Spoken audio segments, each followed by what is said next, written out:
Mi nombre es Isis Milanese, soy psicóloga y fotógrafa. Realicé un ensayo documental sobre la vida cotidiana de personas que viven en viviendas asistidas y se llamó La vida después.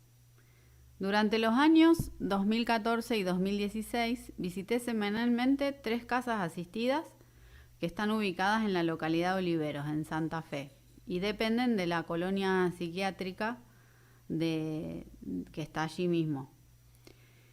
En esas viviendas vivían personas que estaban internadas en la institución en un promedio de entre 20 y 30 años. Ellos eran pacientes psiquiátricos, pero tuvieron la posibilidad de acceder a este dispositivo terapéutico donde volvieron a vivir en una casa, en un pueblo, en un barrio. Se volvieron como a insertar en el entramado social. De esa forma tenían vecinos, podían recibir a sus familiares en la casa o amigos. Mi trabajo se basó en 3 ejes. Uno de ellos es la documentación fotográfica del dispositivo a través de las visitas. Y esto me permitió compartir su tiempo libre y registrar de alguna manera la vida cotidiana que tenían. El profundo interés que yo tenía de concurrir a una casa donde viven personas que pasaron muchos años de su vida bajo el sistema manicomial residía en intentar dar cuenta de todas estas mínimas acciones cotidianas que nos van constituyendo como alguien singular, que dan sentido de pertenencia e identidad a un lugar en el mundo. Esto nos habilita de alguna forma como sujetos y nos da un espacio en donde estar y habitar. Pasar tiempo en sus casas me permitió ser testigo y dar cuenta de todo eso a través de las imágenes. Quienes no hemos pasado por una situación de vida de estas características, entendemos como dado y natural el hacer cotidiano. Ciertas reglas y actividades de la vida nos vienen dadas de forma natural, como algo permanente y estable desde un inicio. Pero justamente todo esto, lo que nos da cierta estructura y sentido a cada uno, estaba de alguna forma roto o quebrado.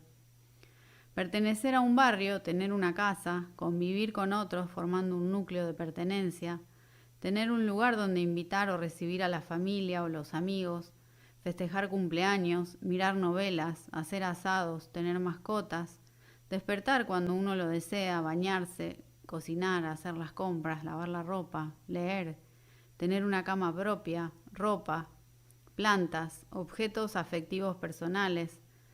Todo esto constituye la vida cotidiana y es lo que me interesó reflejar en las imágenes para dar cuenta de este sentido de pertenencia e identidad nuevamente puesto en movimiento. El segundo eje sobre el que trabajé fue la construcción de un álbum de fotos personal. De alguna forma, estas personas o personas que están viviendo bajo esta situación manicomial no poseen objetos personales y casi nunca fotos de sí mismos o fotos familiares. Entonces me pareció que construir un álbum de fotos y que cada uno lo tuviera de alguna forma les daba un sentido o objetivamente digo podían verse en un lugar. Así fue como semanalmente les llevaba a cada uno fotos de la visita anterior. Fui documentando en imágenes lo que hacían en sus vidas y a través de ello se fue conformando un relato de vida, una memoria. Se mostraban generalmente muy interesados en ver las imágenes y sobre todo en tenerlas. Era fundamental que las tuvieran, que fueran imágenes propias y que las tuvieran a su disposición. Allí se miraban y se reconocían, se veían más gordos, despeinados, con una ropa que no les gustaba o simplemente haciendo las cosas que hacían a diario. Las imágenes eran un testimonio de su existencia, una realidad objetivada que hablaba de ellos, de cada uno. Decían al mirarlas, este soy yo, mira cómo salí, qué cara de enojada que tengo. Las imágenes servían de disparador para relatar cosas de otro tiempo, estados de ánimo. De alguna forma invitaban a la evocación. Verse allí en las fotos les devolvía también algo propio, les daba un lugar en el mundo. Poder mostrarles a otros esas imágenes de ellos mismos en un contexto, en una casa, en un barrio, haciendo algo, era como decir, mira, este soy yo, acá estoy. Una vez una de las mujeres que vivía en una de las 3 casas, Zulema se llamaba, me mostró una fotografía que yo le había sacado. Ella estaba parada en el patio de la casa y cuando me la mostró vi que había recortado la foto a la altura de su estómago, de su panza.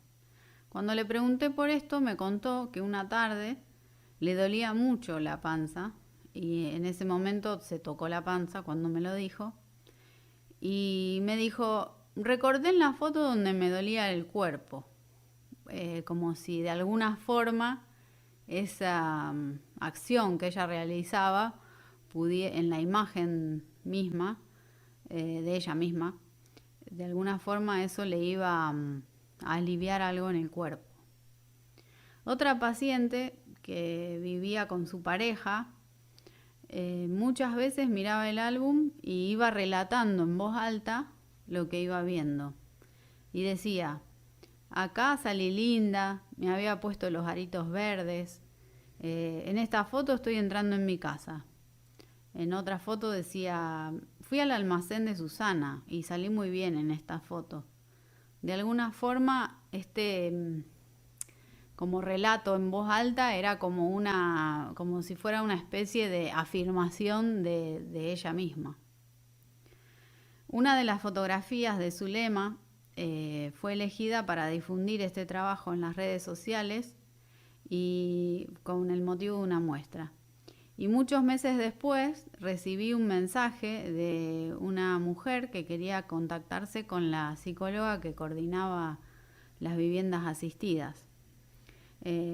Esta mujer resultó ser la nieta de Zulema, quien no la conocía.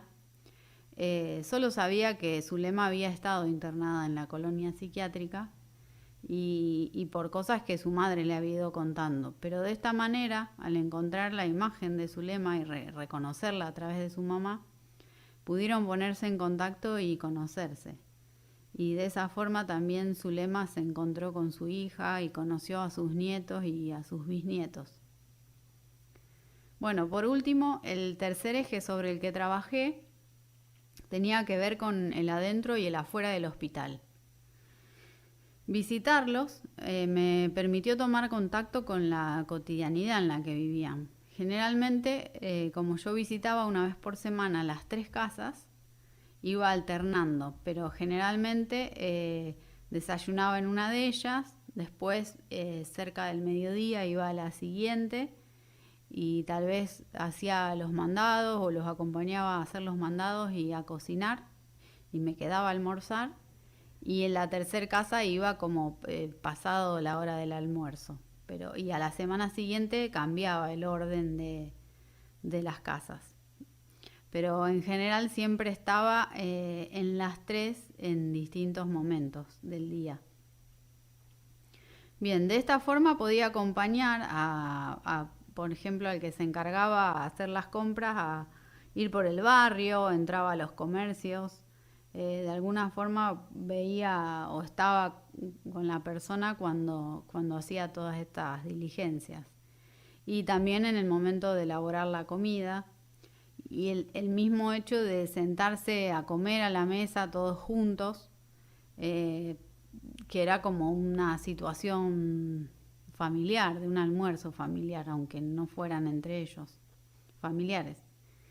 Bueno, esta experiencia me llevó paulatinamente a percibir justamente lo que acabo de decir, ¿no? La dinámica familiar.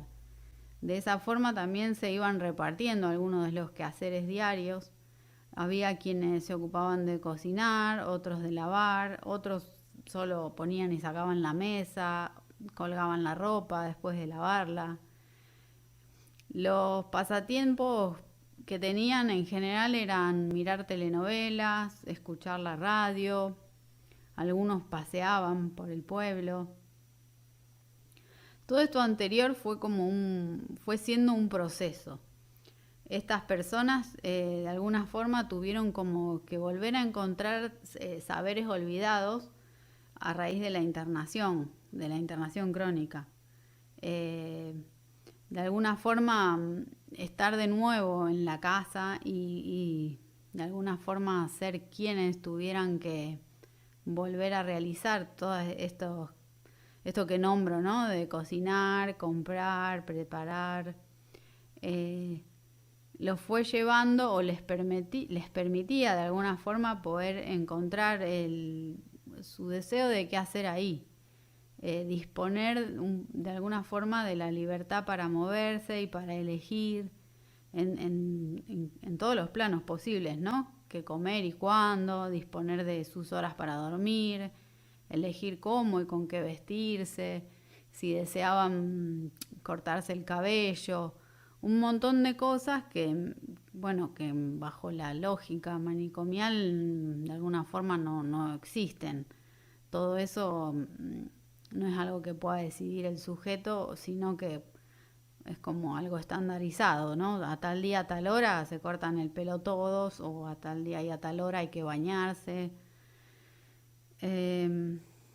Bueno, una experiencia puntual en una de las casas donde vivía la pareja, ellos durante años estuvieron adentro del hospital y en el hospital solían estar en general a la intemperie, o sea, hiciera calor o frío. De alguna forma pasaban el día afuera del pabellón.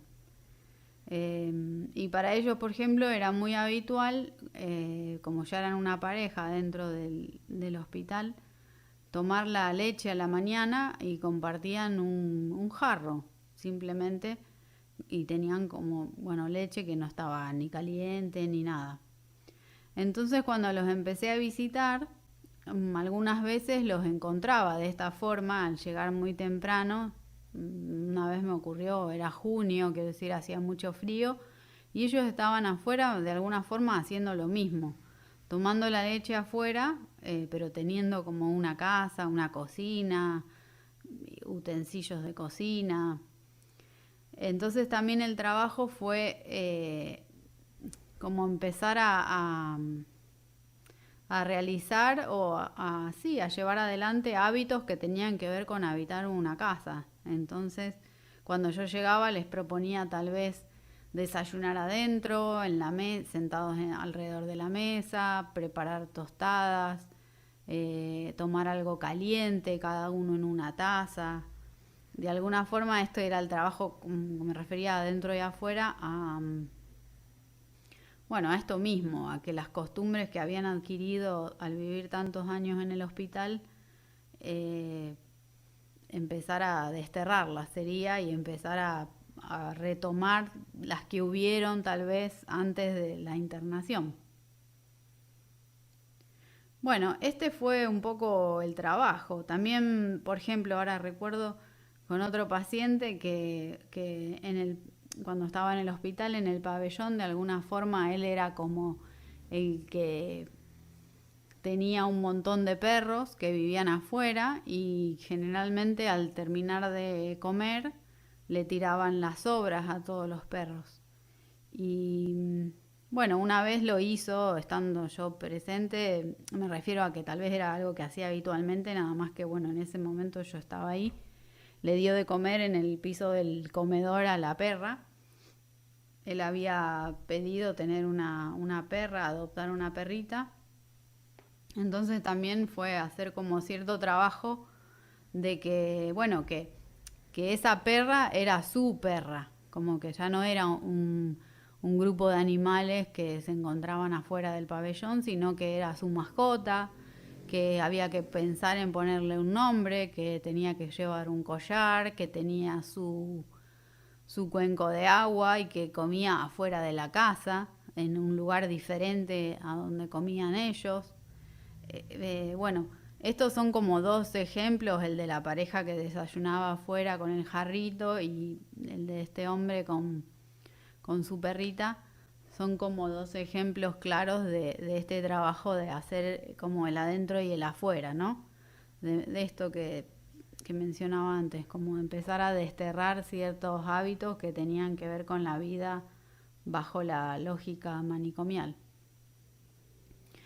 Y bueno, estas casas estaban coordinadas por la psicóloga Carolina Garbosa y por un equipo terapéutico que estaba conformado por enfermeros de la misma colonia que a diario los visitaban en algunos horarios, pero ellos vivían completamente solos, o sea, no dormían ni con gente de enfermería ni con nadie.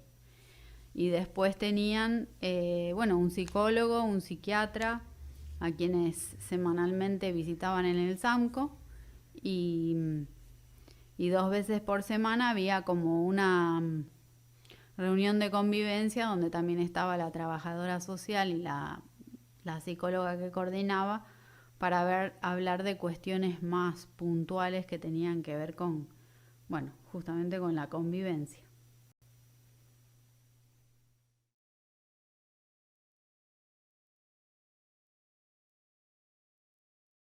Yo había pensado el nombre ese de La vida después para justamente eso, como dejar atrás eso que ustedes, la forma en la que ustedes vivían antes. Claro. ¿A vos qué te parece ese nombre? Sí, también está bien. Porque dejamos lo pasado porque era muy triste.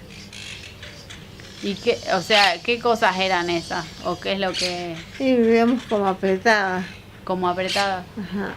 Como apretadas, como no ponernos de acuerdo, no podemos tantas que somos. Uh-huh. Y así, vivimos como locas, así, sin entender qué. ¿Y la vida después acá cómo es? Después diferente, porque éramos 4 y empezamos a hacer cosas que hacíamos en nuestra casa. Por ejemplo, cocinar, limpiar, fijarnos en nuestra ropa, fijarnos en donde tenemos perfume, no, controlar la plata, todo eso. ¿Y vos por qué te interesaba vivir en una casita? Y porque era más libre, más libertad. Dormíamos un poco más también. Más libertad, no sé lo que después, más libertad que sea, por eso estábamos como encerrados. ¿Y vos cómo te acordás cómo era la vida en la colonia? Y ahí yo me volvía bastante mal. ¿Te volvías mal? Bastante mal me volvía. Bastante mal me tocó vivir.